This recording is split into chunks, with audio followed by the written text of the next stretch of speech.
Living at the Palace of Versailles was kind of shit, unless of course you were the king or high-ranking member of the royal family. As many as 10,000 people could live here at the palace at any one time, but there were only about 700 rooms.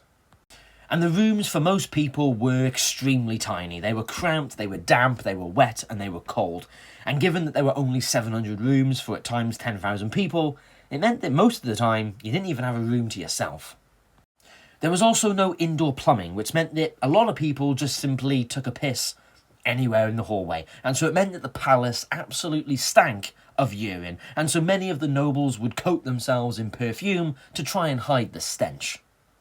It was basically one giant and extremely uncomfortable hotel for the nobility, and this is exactly what Louis XIV, known as the Sun King, wanted. For much of his childhood he was spent caught up in the power feuds of the nobility, and so when he became king in his own right, he was determined to bring the nobility to heel and expand his own power.